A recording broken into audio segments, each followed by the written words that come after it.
সুরজিৎ চক্রবর্তী যিনি TMC party করেন ওখানে তার নেতৃত্বে আজকে অনেকজন ভারতীয় জনতা পার্টির পরিবারের মধ্যে সামিল হচ্ছে। আমরা ভারতীয় জনতা পার্টির পুরো পরিবার সুরজিৎ চক্রবর্তী আর তার সঙ্গে যারা আজকে এখানে এসেছেন ভারতীয় জনতা পার্টির মধ্যে সামিল হতে সবাইকে স্বাগত জানাচ্ছি, সবাইকে অভিনন্দন জানাচ্ছি। একটু পরে আমি সুরজিৎদাকে মাইক দেব, ওনার সঙ্গে আজকে কারা কারা কতজন বিজেপি পরিবারে সামিল হচ্ছে উনি সবাই নাম নিয়ে সবাই পরিচয় করাবে। আর নিজেও আজকে এই অফিসে এসে ওনাকে কিরকম লাগছে,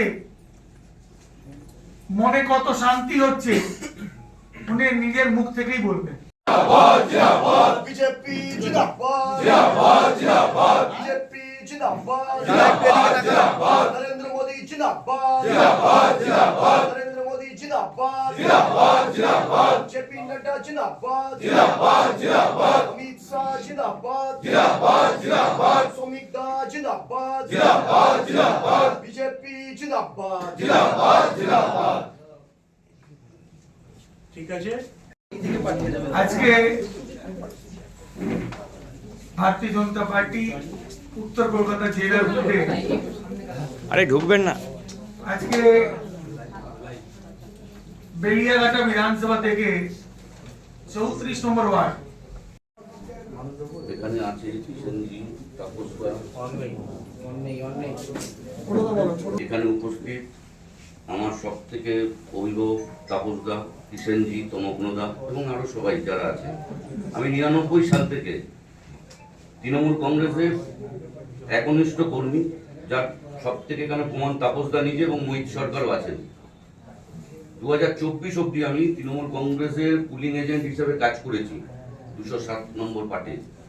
তারপরও যে লাঞ্ছনা, যে অপমান এমএলএ, কাউন্সিলর এদের মাধ্যমে হয়েছে এবং আমরা 99 সালে যাদের এগেনস্টে লড়াই করেছি সেই সমস্ত সিপিএম এর হারমাদরা আজকে কাউন্সিলর এমএলএদের নয়নের মণি এবং তাদের সেম ওই সিপিএম এর থেকেও বেশি আরো অত্যাচার করে আমাদের আজকে বাধ্য করিয়েছে। কারণ আমি এই 6 মাস 8 মাস পয়লা বৈশাখ থেকে আমার বাড়ি থেকে সুস্থভাবে বেরোতে পারতাম না। রাত্রিরে চিন্তায়, কালকেও রাত্রিবেলা একটা জায়গায় ঘটনা হয়েছে, বিভিন্ন লোক আমাকে ফোন করে বললো যে হামলা হয়েছে। তো আজকে বিজেপিতে এসে এই মুহূর্তে উৎসাহ বেড়েছে, আরো বাড়বে। ভালোবাসা পেয়েছি বলেই তো ওনারা গ্রহণ করেছে। চেষ্টা করবো যাতে সম্মান রাখতে পারি। নমস্কার।